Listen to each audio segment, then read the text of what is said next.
He doesn't know anymore now. I have a few short You and words. I get to sit next to him. I don't know.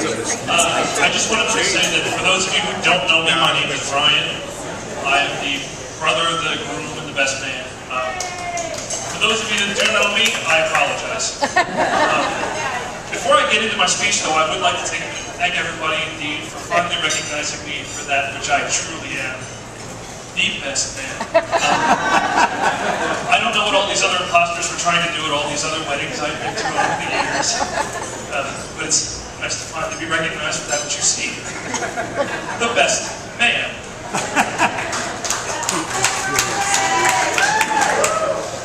I've always known I was.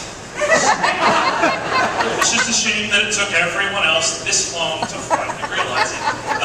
I must admit that when I was asked to be best man, I knew that his biggest role in the ceremony was to write a speech, other than make sure that you don't forget the rings. So when I decided when I decided to write my speech, I decided I would go where any good student would go if they needed to plagiarize something. Excuse me. Write a term paper. I went to the internet.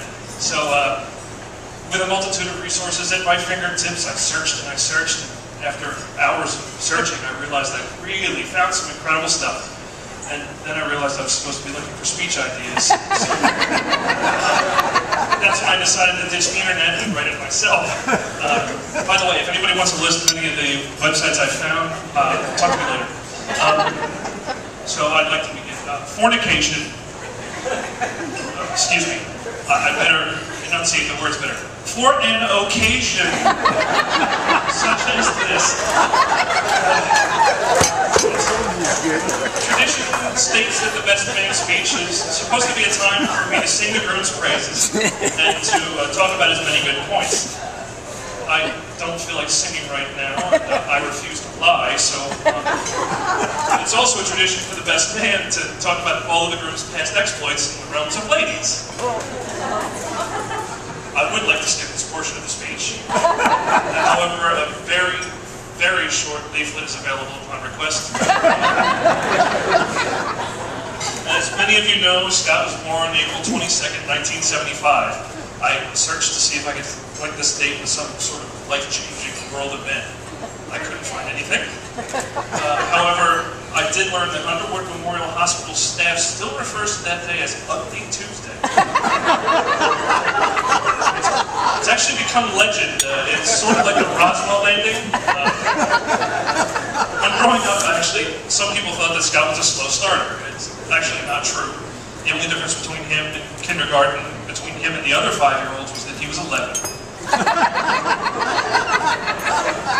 And actually, obviously that's not true. I know for a fact that Scott is a very smart guy, and in college he only changed majors once. He graduated Lehigh University with a degree in finance. Many of his school friends are still here. However, most people don't know that he started out his university days there as a biochemistry major. He spent a lot of time taking beer, wine, and alcohol and turning them into urine. It took him some time to realize that no one would pay him to do that. So he changed majors again to finance and graduated. Luckily, he moved up here to Tara. Tara, I would like to be the first from my family to officially and publicly welcome you to my family.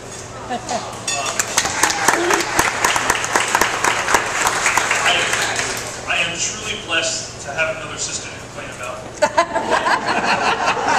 Watch it! But Tara, I do think that I speak for every single guy in this room when I say that it is truly a sad day that such a beautiful woman as you has been taken off the market. It's just one of those depressing days. And Scott, I also have to agree with every single woman in this room that today's Sunday.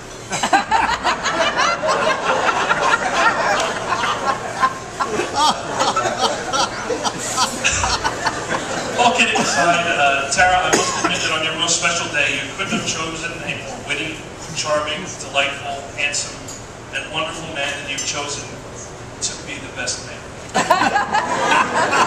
For this reason, I'm going to ask the question, why did you marry Scott? See, Scott's the sort of man who I believe that people emigrate to avoid.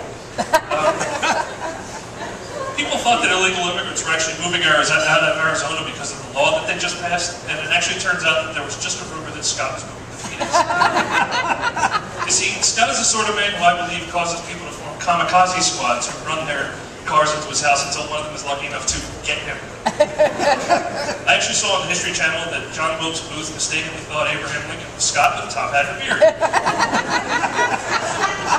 I actually heard somebody over this side of the room groan. I'm sorry, was that joke too soon? Scott, you certainly did marry a beautiful woman. I'm not saying that you're ugly.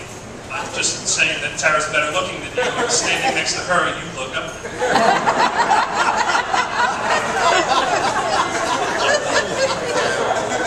Actually, Scott, I'm obviously kidding. I love you like a brother. I am your brother, so I guess I have to. I mean, what can be said about Scott that hasn't been said much better and much longer winded by himself? Scott, you are absolutely everything a woman could want. You're handsome, you're funny, caring, loving, pragmatic.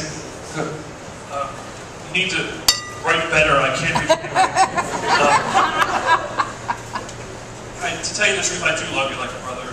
I've learned a lot from you, and I've grown up in your shadow. And then I quickly grew out of your shadow. Not because I'm better than you, just because I really love McDonald's. Well, my speech is nearing the end, so in traditional fashion, I'd like to end with a little marital advice. I know I'm single, but I've acquired a few marital tidbits in my days that I'll share with you now.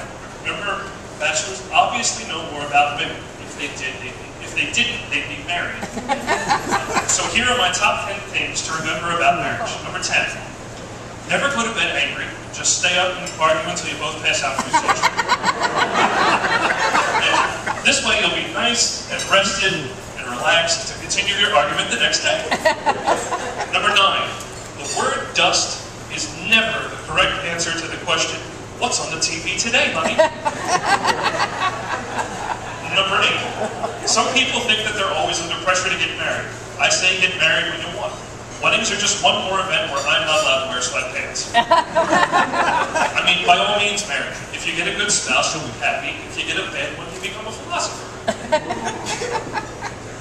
And number 7, just because you want silence does not mean you do not like your spouse. It just means that at that moment you like silence more. Number 6, remember that women lie. I know women always complain when I say this, because it is true. But for anyone who doesn't believe me that women lie, just listen to the following quotes. I won't be mad. You don't need to ask me for permission to go out with your friends. Tell me the truth. Do I look fat in this? Bald men are sexy. I rest my case. Number 5, marriage has been called an institution. Marriage has also been called love. Therefore, if love is blind, that means that marriage is an institution for the blind. Number 4, just because you married Mr. or Mrs. Right does not mean that their first name is always. Number 3, if you decide to have a fun night out, remember to leave the lights on for the one who gets home later. Number 2, remember that if you're blessed enough to have children come along, waking up when you have a baby, you'll feel a lot like you would when you're in college and you drank a whole bottle of whiskey, except this time the poop will be in someone else's pants. And number 1, a parent is only as good as his dumbest child. If one kid wins the Nobel Peace Prize and the other one gets robbed by a midget hooker, you failed. Scott and Tara, I know that for both of you, marriage will be both a test and a journey. It will teach you new traits like humility, trust, compassion, love, understanding, and teamwork, all of which are things you wouldn't have had to worry about if you'd been smart enough to remain single. Finally, I just wanted to say that, Tara, you deserve the most kind, caring, smart, and loving husband that there is.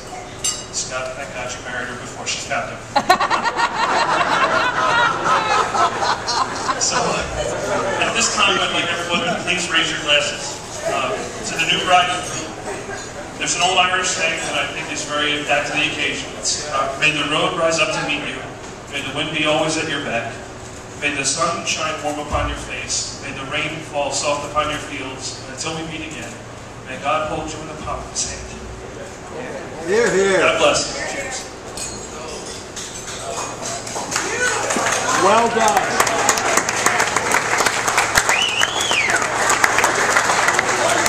And I'm not Duncan.